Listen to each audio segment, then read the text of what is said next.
Welcome, ladies and gentlemen, Gungans and droids and ex-bounty hunters trying to run an underworld with a couple of Vespas and a Bantha to your initial gameplay review of Boba Fett, Scion of Jango. Boba Fett, Scion of Jango is the most exclusive and recent Conquest character to finally be unlocked, and what you gotta know about him out the get-go is that he is primarily designed to be like a galactic legend in a territory war perspective. But today we're gonna primarily focus on the non-territory war uses because one, there hasn't been a territory war yet to test them out yet in, and furthermore, you wanna get use out of this character even outside of territory wars. And although I can't say with a high degree of confidence that he'll have the same exact viability as Maul or Commander Tano outside of territory wars, which will open up a bigger conversation later on. What I do feel very confident in is this guy's plug-and-play viability in a variety of different type of scoundrel and bounty hunter lineups, and you might even be able to eke your way through some galactic legends in a grand arena setting with bounty hunters or scoundrels. But I can say with 100% confidence this guy's gonna wreck GLs in a territory war sense. So pick your favorite colored Vespa, hop on a Bantha if you prefer,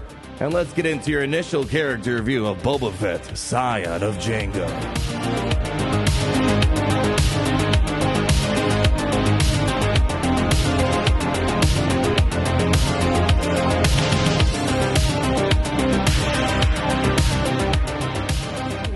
Seem to have loved the format we did last time for Iden Versus, so we're going to kind of stick to that model a little bit for today and kind of start off with overview mechanics and key stats you probably want to know about if you're going to play a Boba Fett, Scion of Jango or go up against them toe-to-toe in territory wars, perhaps. First stats you're probably looking at is in regards to his speed, and don't let the numbers fool you, but we do need to show you it is a base speed of 146, which is not really that fast in the game, but when you firstly put him in a territory war setting with the Omicron, he's going to get plus 30 from the lead, plus another 60 he's just granting for himself, so he's effectively a 236 speed character, and that's not even including the fact that since he's going to be the most versatile bounty hunter and scoundrel character in the game, there are plenty of scoundrel characters that can feed turn meter to him, so speed even outside of territories, it's not going to be the biggest end of the world for him. Boba Fett also has 3 Omicrons, which are critical for him to be deadly inside of territory wars, which we'll talk about later on the video. Which one should you apply? The other great thing you need to know is that he has no cooldowns on any of his abilities, and he mostly has splash damage effects. Although he has no cooldowns, do keep in mind with Fett Legacy, if he uses the same special ability 3 times in a row, it's temporarily put on ability block for 1 turn. From a larger kit perspective, Boba Fett definitely is one of the more complicated kits that we see in a game where Dual Barrage and Bounty Breaker, they're going to get additional effects depending on how many stacks of momentum a new status effect in the game exclusive to Boba Fett. The more stacks of momentum he has, the more deadly things he can do with Bounty Breaker and Dual Barrage. In between his basic double action and his unique ability Fett Legacy, those are going to be critical for juicing up those stacks of momentum as much as possible. And I think the other most important thing to note about Boba Fett, Scion of Jango is the fact that he is going to work across virtually any type of scoundrel or bounty hunter team, thanks to firstly his 2 tags, the bounty hunter and the scoundrel tag, but furthermore his leadership ability, dangerous reputation, which outside of territories is not nearly going to be to the same level of threat, but outside of territory wars at least gives you the opportunity to maybe form a scoundrel bounty hunter hybrid team, because he is the first bounty hunter to have a contract that both scoundrels and bounty hunters can contribute towards. So you're going to see a variety of fantastic characters to plug in with him, such as for example Beskar Armor Mandalorian, Queel, IG-11, Dash Rendar. You might be able to even use them with things like Kira Lead if you wanted to. But I think the most important thing to keep in mind, which we'll talk a bit more about, is his viability with Fennec Shand, and Fennec is going to have a lot more important roles in Galaxy of Heroes moving forward, I think. So let's get into some gameplay and showcase what we were able to accomplish with Boba Fett, Scion of Jango outside of a territory war setting. But I do want to note that tomorrow we're going to have a first territory war experience with Boba Fett, so I say wait to get a full opinion on this guy tomorrow once we start seeing territory war gameplay, where he's probably going to delete GLs both on the offensive and defensive side of things. But in a territory war setting, thanks to his hybrid bounty hunter scoundrel lead that he's granted with his contract to work towards, I'm seeing one of two things. You're probably going to supercharge the Beskar Armor Mandalorian team, consisting of Beskar Armor Mando, Queel for that massive turn meter boost, IG-11, and then of course Fennec Shand, as we'll talk more about. And I'm also seeing a possibility of just supercharging the god tier bounty hunter team we have in the game. So throwing in the OG Mando with the Disintegrate, Grief Karga, Boss. I suspect we're probably going to see one of these two team compositions moving forward in a territory war setting. So stay tuned for tomorrow to see how the top guilds are using him in the game. But here's the big question, and we're going to have a philosophical debate later on in the video. But what can you do outside of territory wars? And he runs into a small problem. Problem number one is the bounty hunter faction is already very, very competitive. We already have so many great bounty hunters, and you only can have 5 on a team. And especially with Zam Omicron in the game, it might get a little difficult to try to find a way to fit Boba Fett Scion of Jango in somewhere. And at times, it feels like he's just piggybacking off the already successful bounty hunter lineup, and it doesn't seem like he's elevating the bounty hunters to a high level outside of territory wars, or scoundrels for that matter. But that doesn't mean you can't use him. We have used him, for example, to take on Darth Revan teams. You could use him to take on General Anakin Skywalker teams, but again, piggybacking off the already successful bounty hunter lineup. I think the most popular use outside of a territory war situation, primarily looking at Grand Arena right now, is most likely going to be a 5th member for the Beskar Armor Mandalorian lineup. Now, yes, of course, it's not going to, kind of like the bounty hunter situation, not so much elevate Beskar Armor Mandalorian that much, because the same counter should more or less work. But that 5th member is a lot more deadly than pretty much any other 5th member you could possibly put in that last slot, mainly due to the fact with all the splash damage he can constantly land over and over and over again, is going to feed tons of turn meter to the Beskar Armor Mandalorian lead and tons of whistling birds when Beskar Mando's taken to number 2. And that leads into the question then, all right, he can be used of bounty hunters, he can be used of Beskar Armor Mandalorian, but what about his own lead? A very popular question that I saw during our initial testing stream the other day. His territory war Omicron that changed the lead is nowhere near the same type of lead as the non-Omicron outside of territory war use lead. And when you look at that and compare it to the bounty hunters that are already in game that we see, for example, Aura Singh, Bosk, Jango, it doesn't quite compete with the other bounty hunters in the kitchen looking for your contract. So I'm going to say in most situations, we're probably not going to see Boba Fett Scion of Jango outside of territory wars running a lead. But one, it's going to grant you, if you need him to run maybe some leftover mishmash scoundrel bounty hunters, that's going to give you an opportunity to maybe make a team that's more viable than it was before. And two, there's just better leads if you want to run a bounty hunter lineup, or even scoundrel lineup for that matter, like Dash Rendar or Beskar Armor Mandalorian. But that's not to say you can't maybe find some funny uses out of him. I'm going to leave a link down below. Check out Vancell. He loves his bounty hunters and scoundrels. And he showed with the Boba Fett lead in a Grand Arena type of setting, you might be able to use his lead because of the fact he's always going to be debuffed for the most part against a Sith Eternal because of Deception being locked in place. You're going to have a lot of extra damage coming out. Only downside is the Sith Eternal they were facing was definitely one of the weakest Sith Eternal compositions, and we don't really see Sith Eternal that much on defense in Grand Arena or territory wars. But the point goes to show there might be situations where the Boba Fett lead might be superior to a thing like a Beskar Armor Mandalorian lead or perhaps a Dash Rendar lead. The only thing I think you got to be cognizant about, especially when you're running them outside of territory wars, in territories it's okay to maybe blend together some very high-end powerful scoundrels like Dash Rendar, Beskar Armor Mandalorian, Queel, IG-11. In Grand Arena, you might want to be more reserved with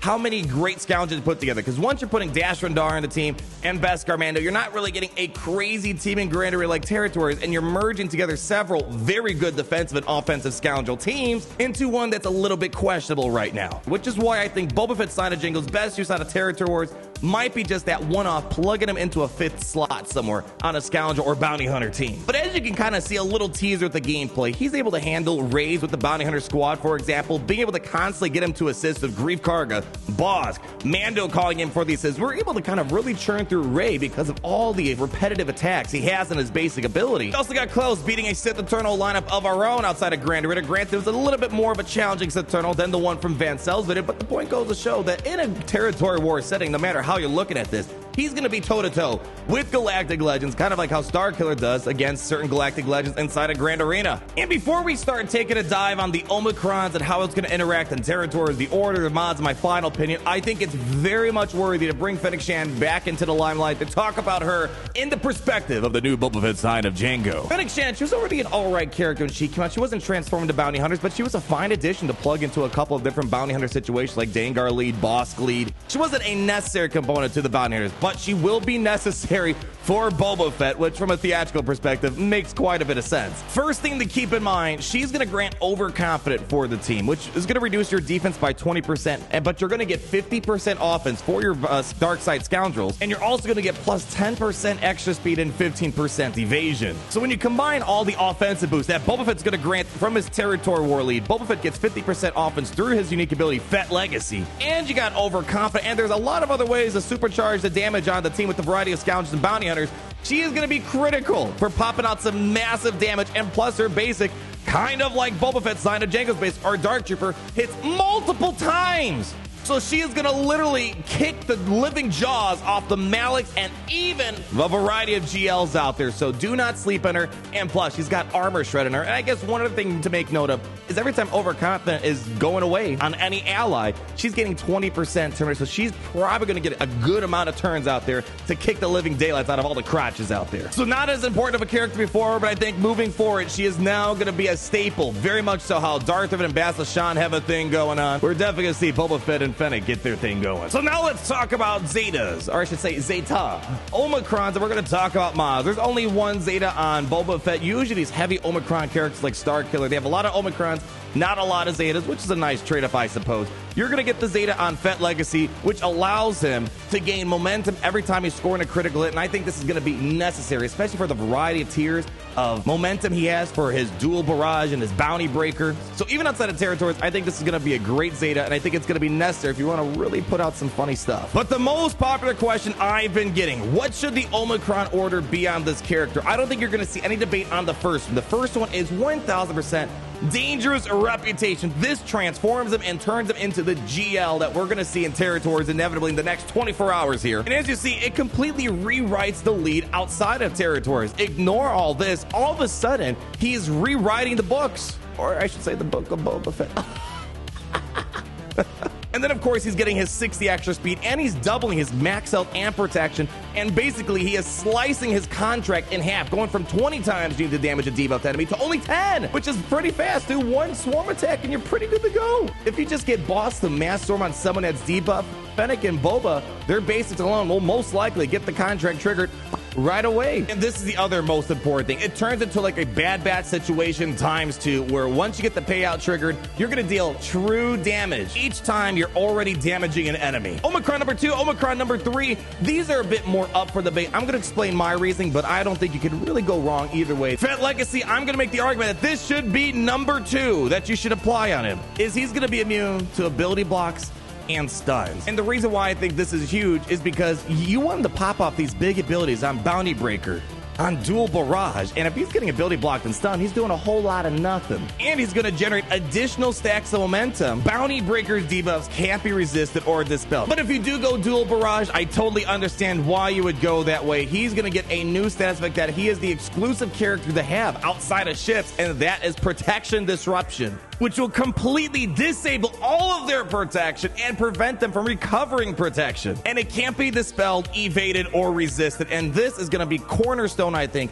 for dismantling Galactic Legends. Since he can already ignore taunts from the beginning, he can land his protection disruption so long as he has 16 stacks momentum, which will take a little bit of time to build up to. And it should be pretty much game, set, and match, especially because you can't even cleanse it off. Regarding mods, I think there's only 2 logical ways to mod him, especially for territories. I think offense is going to be the best way to go.